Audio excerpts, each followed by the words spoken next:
Alors bienvenue dans cette nouvelle vidéo, on va voir aujourd'hui comment ça vous coûte réellement de devenir auto-entrepreneur. Alors je parle bien de devenir auto-entrepreneur, pas une fois que vous avez 10 ans d'activité, mais vraiment sur les coûts d'inscription, ce que ça va vous coûter la première année. J'ai pris pas mal de temps à préparer cette vidéo et je vous invite vraiment à rester jusqu'à la fin parce que je voudrais vous mettre en garde sur quelque chose quand on s'inscrit en tant qu'auto-entrepreneur et dont vraiment personne ne parle. Et malheureusement, c'est arrivé à des personnes que je connais qui ont dû arrêter cette activité-là parce qu'il y avait quelque chose à savoir qu'ils ne savaient pas et ils ont perdu des années comme ça. Donc on va voir combien ça vous coûte réellement, je vais détailler tous les frais. Il y a plein de choses que vous allez apprendre dans cette vidéo même si vous êtes déjà un petit peu renseigné là-dessus. Et donc on va commencer tout de suite, n'oubliez pas de vous abonner et à tout de suite.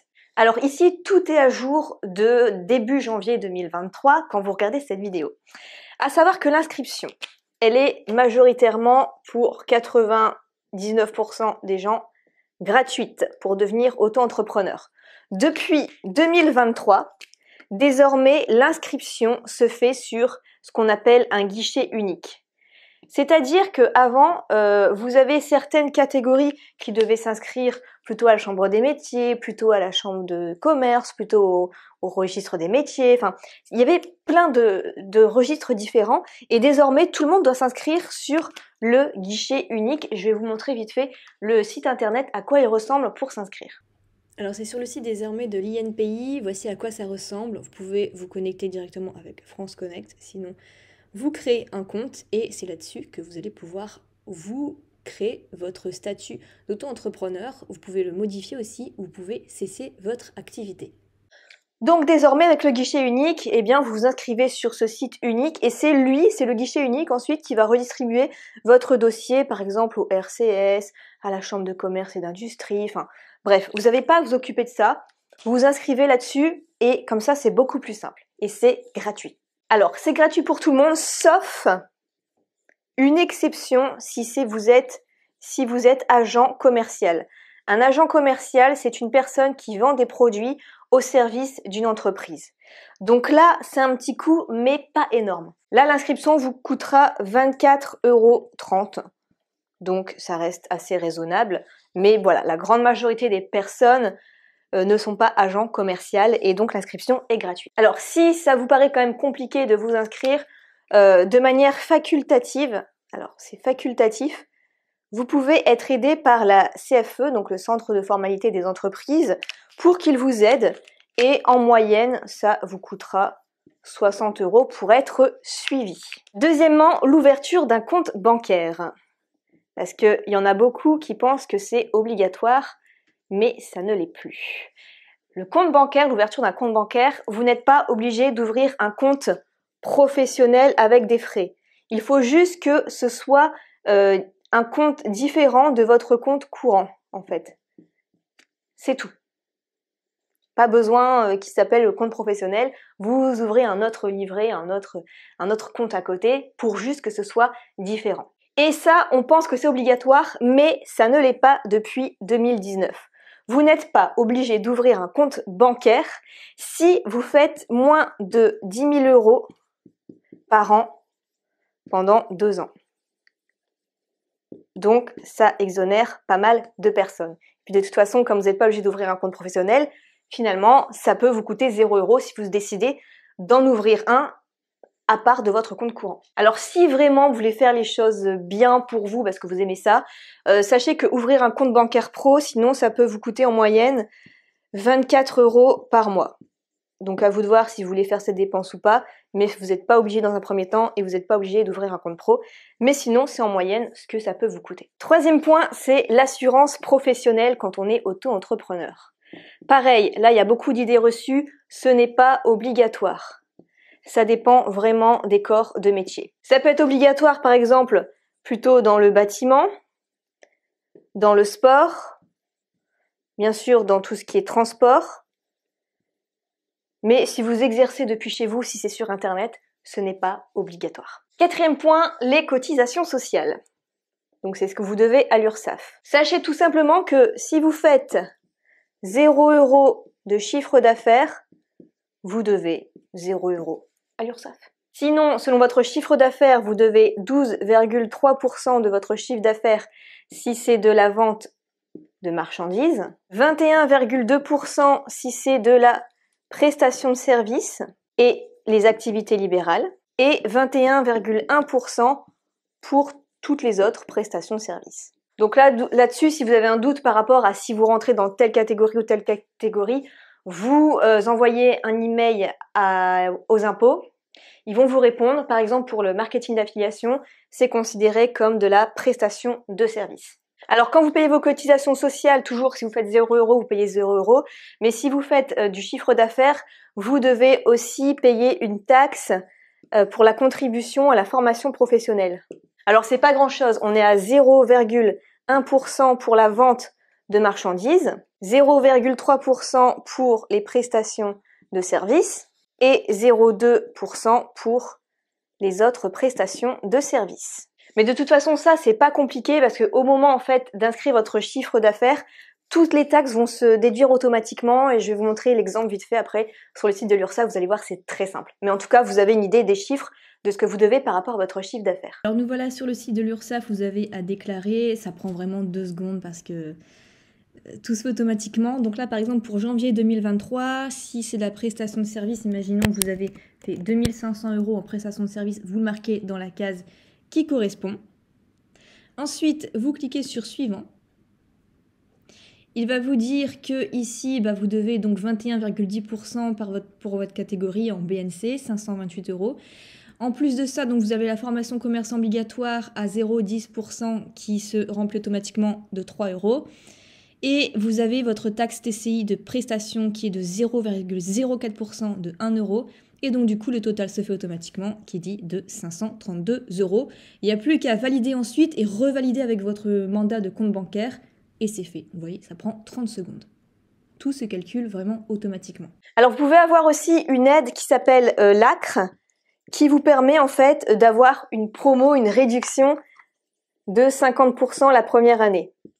Alors là, ça concerne seulement certaines catégories de personnes, donc tout le monde ne peut pas l'avoir, mais ça peut être bien parce que par exemple, au lieu de payer 12% de de cotisation sociale, vous payez que 6% la première année, donc ça peut vraiment vous aider à démarrer votre activité si vous êtes un peu juste. Alors maintenant, au niveau de la comptabilité. Alors pour la comptabilité, il n'y a pas obligation d'avoir une comptabilité avec un comptable que vous payez chaque mois quand on est auto-entrepreneur. Vous pouvez faire tout à la main, mais il y a bien sûr certaines règles. Mais voilà, vous n'êtes pas obligé d'utiliser un logiciel, vous pouvez faire à la main. Et moi par exemple, j'utilise ce carnet qui coûte 9,97 € sur Amazon. Donc ça vous coûtera pas très cher et au moins ce sera aux normes. Vous avez en fait toutes les recettes et les achats à faire, à remplir, et ça suffit pour être aux normes. Mais pareil, vous pouvez prendre un carnet et du coup vous en avez pour 0 €. Donc pas obligatoire d'avoir un comptable, vous le faites vous-même et voilà. Un carnet de notes, de recettes et de factures, ça vous coûte en moyenne 10 €. Alors si vous voulez quand même prendre un logiciel de facture parce que vous préférez faire sur l'ordinateur, ça vous coûtera en moyenne 20 € par mois. 6e point, les impôts. Alors au niveau des impôts, vous devez payer ce qu'on appelle la CFE. C'est la cotisation foncière des entreprises. Donc en fait, vous l'utilisez parce que vous travaillez soit dans un local ou soit de chez vous. Même si vous travaillez depuis chez vous, vous devez payer cette taxe un peu d'immobilier à la commune dans laquelle vous exercez votre activité. Et le prix, c'est la commune qui détermine cette taxe. Alors en moyenne, c'est entre 227 € et 7000 € par an. C'est-à-dire que même si vous ne faites pas de chiffre d'affaires, vous devez au minimum payer 227 € par an. Alors 7000 €, c'est si vous gagnez plus d'un demi-million par an. Mais si vous faites moins de 5000 € par an, désormais vous êtes exonéré. Alors vous êtes exonéré la première année. Et ça, c'est depuis donc 2019 que c'est possible pour alléger ceux qui ne font peu de chiffre d'affaires.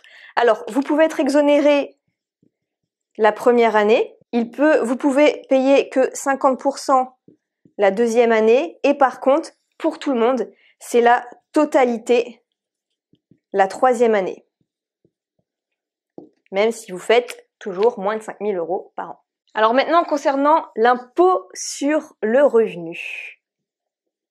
vous allez voir qu'il y a quand même quelques avantages plutôt sympas. C'est-à-dire que les impôts vont faire un abattement forfaitaire, c'est-à-dire qu'ils vont considérer votre revenu, ils vont prendre seulement une certaine fourchette, c'est-à-dire qu'ils vont retirer moins 71% si vous faites de la vente de marchandises.